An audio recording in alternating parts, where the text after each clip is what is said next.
2 minute time দাও, একটা MCQ শিখে নাও।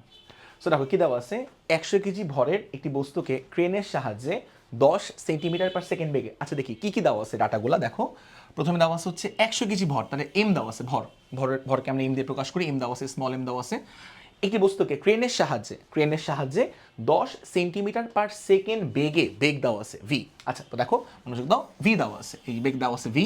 আচ্ছা, ছাদের উপরে উঠালে ক্রেনের ক্ষমতা কত? ক্ষমতা মানে পি বের করতে হবে। সো দেখো ক্ষমতা মানে হচ্ছে আমাদের পি বের করতে হবে, পি। আচ্ছা ওকে, তাহলে একটু ফর্মুলা লিখি আমরা। ফর্মুলা আমরা জানি হচ্ছে, সলিউশনে চলে গেলাম, ক্ষমতা পি সমান সমান বল ইন্টু বেগ।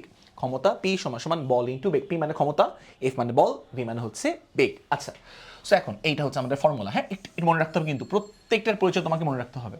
আচ্ছা, এখন একটু মন দিয়ে শুনবা। সেটা হচ্ছে, ধরো ফর এক্সাম্পল এই একটা বস্তু, এই বস্তুর ভর হচ্ছে আমার এম। এই বস্তুকে আমরা উপরে তুলছি, দেখো লেখা আছে কিন্তু, দেখো ছাদের উপরে উঠালে, তাহলে উপরে উঠানোর জন্য অবশ্যই আমার উপর দিকে বল প্রয়োগ করা লাগবে। সো উপরে যেহেতু আমরা উঠাচ্ছি, তাহলে অবশ্যই কিন্তু আমার উপর দিকে বল প্রয়োগ করা লাগবে। সো উপর দিকে হচ্ছে আমরা এফ পরিমাণ বল প্রয়োগ করলাম, এটা উপর দিকে বল প্রয়োগ করা লাগবে, বা ক্রেন উপর দিকে একটা ফোর্স প্রয়োগ করবে, ক্রেন। আর আমরা জানি নিচের দিকে একটা ফোর্স কাজ করে, কি বলতো, যে কোনো বস্তুর ভর যদি এম হয়, তো পৃথিবী এম ভরের বস্তুকে কিন্তু নিচের দিকে টানে, এম জি পরিমাণ বলে। এখন তো খুব ইম্পর্টেন্ট কথা, যদি পুরো বস্তুটাকে তুমি সমবেগে উপর দিকে তুলো, সমবেগে, তাহলে কি হবে, এফ এর মান আর এম জির মানটা সমান হবে। তাহলে কি বলছি, সমবেগে উপর দিকে তুললে এফ এর মান আর এম জির মান পরস্পর সমান হয়। তাহলে এফ সমান সমান এম জি লিখে দাও। তাহলে এফ সমান সমান হচ্ছে, আমরা এম জি লিখে দিলাম, সাথে হচ্ছে আমার কি, সাথে হচ্ছে আমার ভি।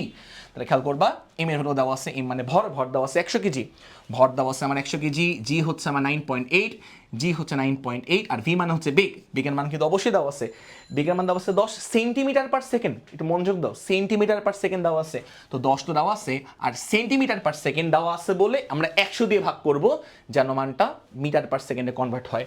তো 100 দিয়ে ভাগ করব যেন মানটা মিটার পার সেকেন্ডে কনভার্ট হয়। এখান থেকে তোমার আসবে, তোমার অ্যান্সার আসবে এই 98 ওয়াট। তাহলে অ্যান্সার কি বলতো, 98 ওয়াট, এই হচ্ছে আমাদের অ্যান্সার।